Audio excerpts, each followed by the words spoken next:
So a lot coming in the field of horror and fantasy, so let's get to it. Let's begin with some, I think, mostly good news with Hellboy, which will be getting another attempt at the big screen. This time, Mike Mignola, the actual creator of Hellboy, will be helping out with the script. Now, he did give some ideas with Guillermo del Toro, but del Toro basically did his own thing. He had a little bit of input, but not too much. And he was on board with the Neil Marshall version because although I think most people prefer the Guillermo adaptation, it was toning down a lot of the violence and even the sex in the Hellboy series. If you do read the Hellboy books, which are very wonderful, they're very adult books. They are very graphic. There's a lot of deep stuff going on.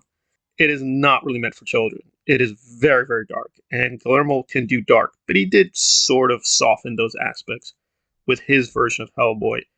Neil Marshall, at least, gave an R rated version, which is tonally closer to the books. I've not seen the whole film. I did see the beginning, and I stopped watching it. Not because it was that terrible, I just was busy. I had to do different things. I will say, he didn't do anything to make me want to continue watching it, and he now disowns the project, saying it's a piece of shit. So, there you go. So, this time, hopefully, things will be a lot better with Mike Mignola's input. They're basing it explicitly on one specific graphic novel, so that'll be interesting. And involves witches, apparently. So there's going to be some interesting stuff occurring with the new Hellboy. Will it work out? Don't know, but they've already tapped a director. It seems like it will happen. They should start filming soon in Bulgaria. And now I'm going to give some analysis of the upcoming horror, and there is a lot of it in 2023. A lot of it has already been released, but mainly on streaming. I'll try to catch up on that, but this is what is meant for theatrical release with Sam Raimi, and I guess we're calling it, um, what is it? Well, it's a vampire film, and if you are a Nick Cage fanatic, you'll know he played a vampire before, and I watched that film back in the day. I liked it, but I don't quite understand what's going on with this one. So Renfield is canonically the assistant of Dracula, but here they're doing it in a much more goofy, parodic way. I will say the politics here are not good. There's a lot of racism through Aquafina. Again, whether you think that's a deal breaker, I don't know. I'm not black, so I'm not super sensitive, but yeah, some black people have issues with Aquafina's comedy. And just tonally, I'm not clear what they're going for. I guess it's that he and Renfield have this weird, traumatic, codependent relationship, and it's going to be a much more horror comedy version of Dracula.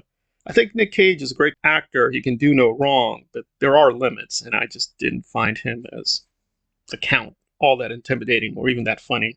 Now, with the Sam Raimi film, it looks a lot better. This appears to be a reboot of the whole Evil Dead franchise. I'm only sort of a mild fan of Evil Dead, so I'm a little bit back and forth. This was supposed to be released much earlier, but due to the COVID and other things, it's been delayed a long time. I will say, though, the trailer is very, very impressive. And it doesn't seem to have as much comedy as the earlier Evil Dead films, but it definitely feels like it'll actually be genuinely scary. And yes, some of the scares were predictable, of course, right? You can only do so much with the horror genre. If you're a hardcore fan, you're not going to be tricked or fooled. But I think overall it was a decent effort. So at least from the trailer perspective, it looks very, very interesting and inviting. But will it be that good? It's not Scream. It's not something I think most horror fans want to put on their, they have to see this or they'll be dead or whatever.